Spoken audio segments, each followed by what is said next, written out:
John Deere. It went surprisingly easy.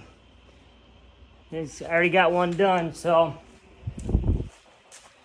just take the valve stem out, little $60 tire machine, break the bead, flip the tire over.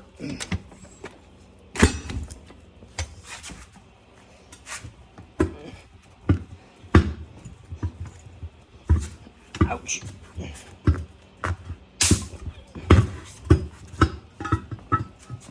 All right.